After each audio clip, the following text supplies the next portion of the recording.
She stood in silence at the entrance to the throne room for a few minutes.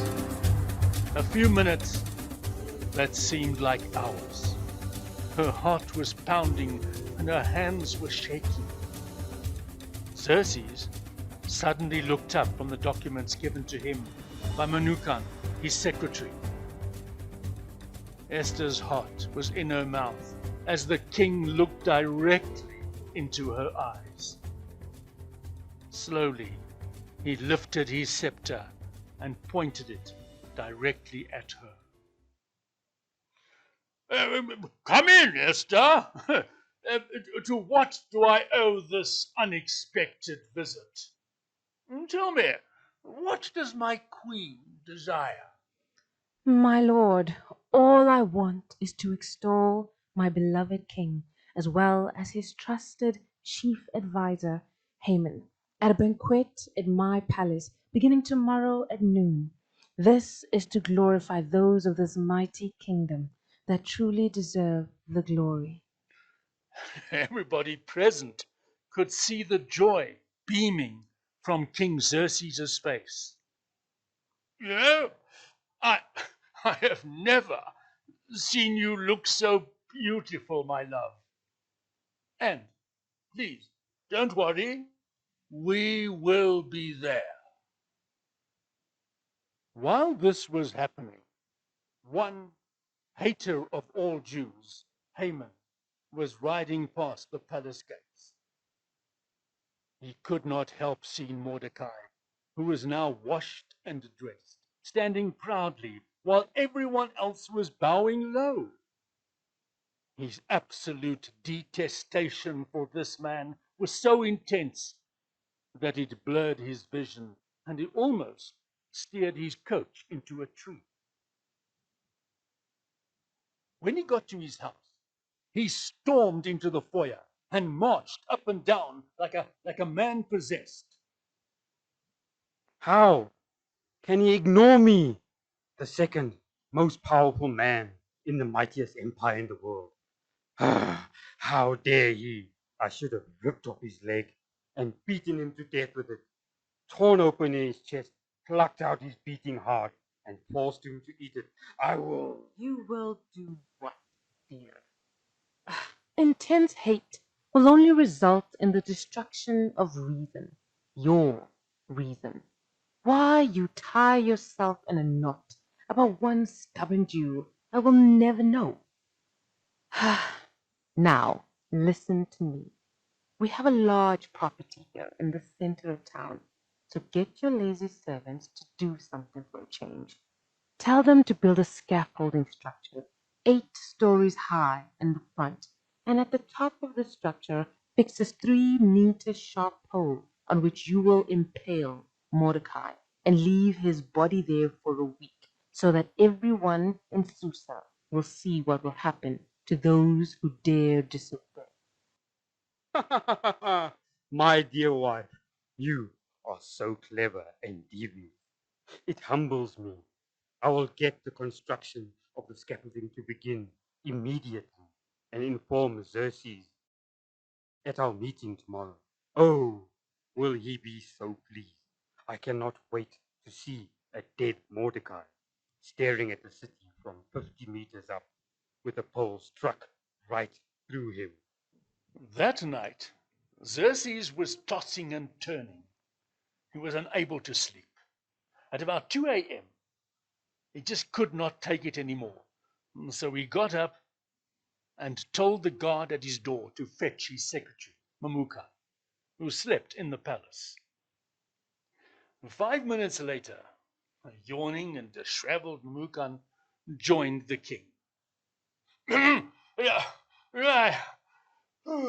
I want you to get the books that you have so carefully written about my reign and read them to me. Maybe, oh, just maybe, that will make me sleep. His tired secretary collected all the handwritten notes he had stored and began reading. After about 10 minutes, he got to the part where Mordecai had been responsible for saving his life by having two men who were planning to kill him arrested. Tell me, Memucan, how was Mordecai rewarded for this wonderful deed? I'm afraid he was never rewarded. If I remember, you were very busy at the time, and the matter was not resolved. Xerxes was so unhappy about this that he sent his secretary to bed and he retired to his room. That night, the king could only receive a few hours of sleep and was not in the best of moods when Haman strode into his throne room early the next morning. Good morning, Your Highness. What a lovely day! An ideal one for an execution. Xerxes ignored him because he could not get the matter of not rewarding a man for saving his life out of his head. Tell me, Haman, if you were king, how would you reward a man who has, done something extra special for you? Haman's eyes grew wide. His smile literally stretched from ear to ear, and he almost fell over in shock. He must be talking about me, he thought as he stood up straight. Oh boy, I can now ask for what I've always desired. My name will be remembered for 1,000 years. Oh, sire, the first thing I will do is arrange to bring that pure white stallion given to you by Pharaoh and have it covered in gold ornaments and purple cloth. Then clothe the man in robes worn by only the king himself. Mount the horse here at the palace, and he be led through all the streets of Susa by a prince, and, by the way, only a prince of high standing.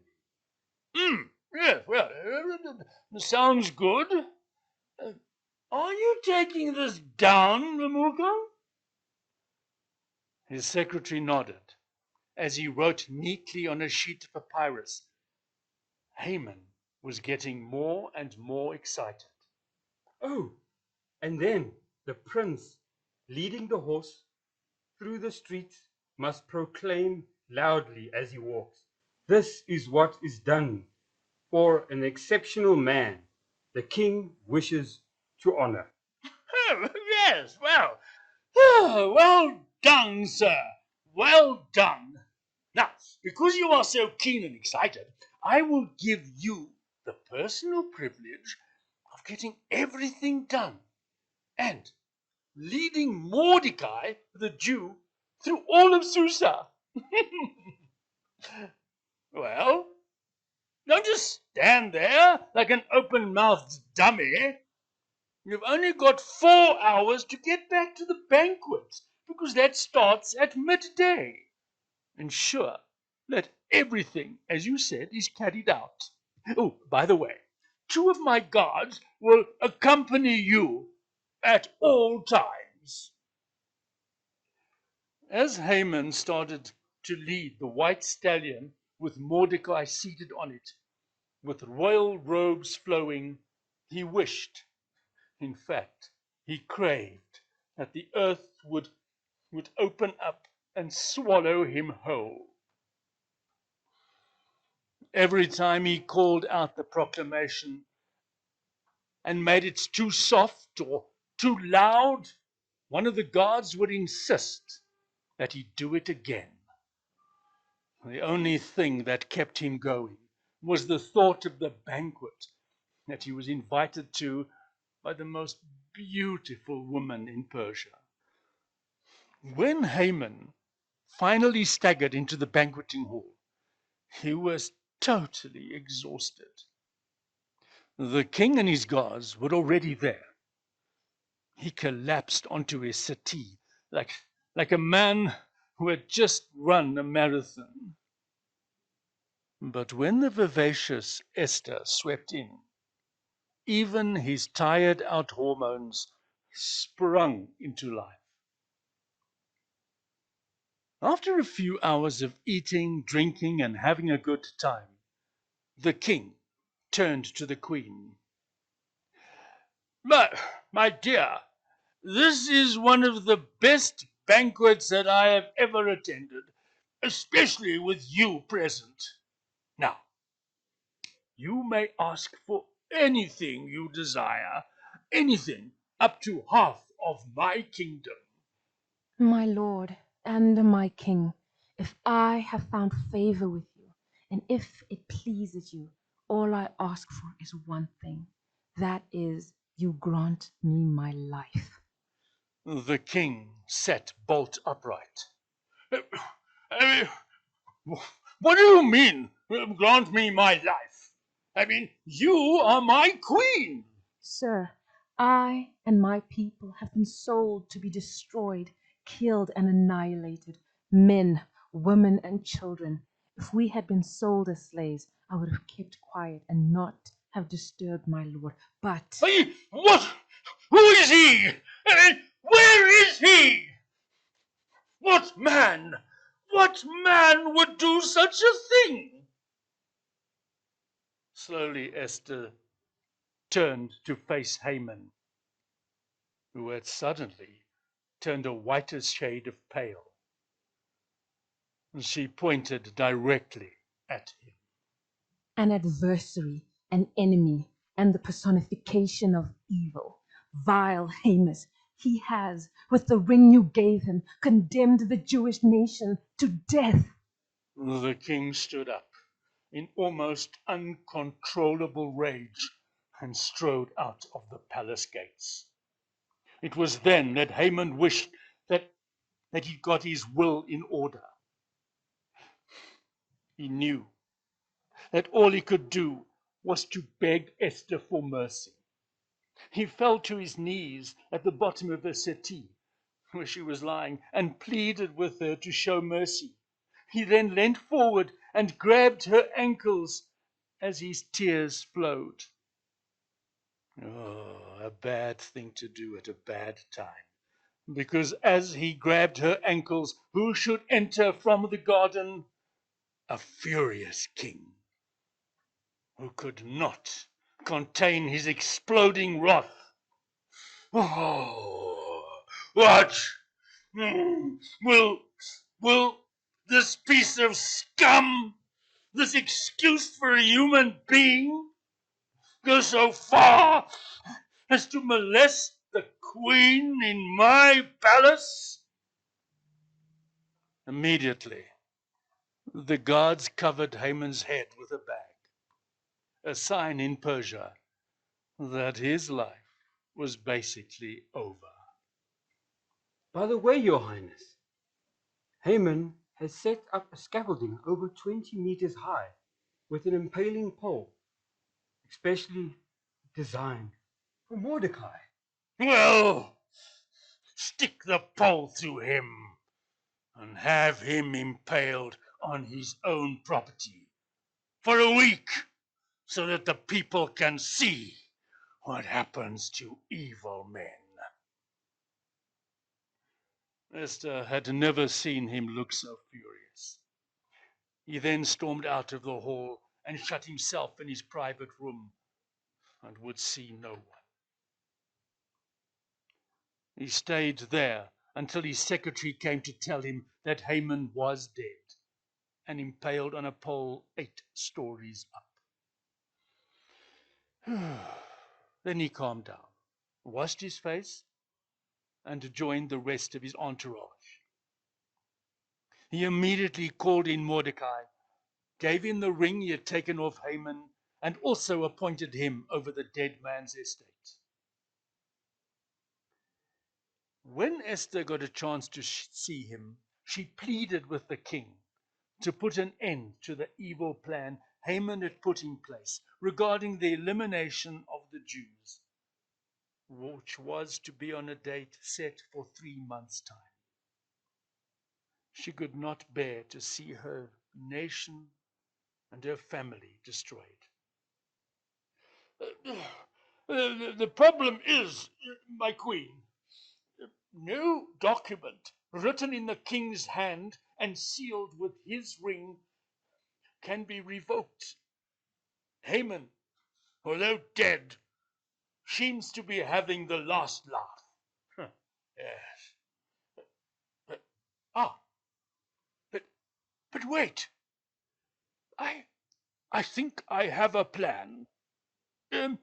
Quickly, fetch Mordecai and my secretary, plus all his assistants.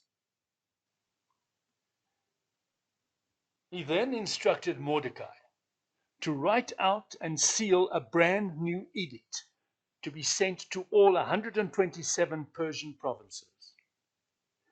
The king's order allowed all the Jews in each center to assemble and protect themselves against any attempt at attacking them. To cut a long story short, when the 13th day of the month of Adar arrived, the Jews were prepared and ready.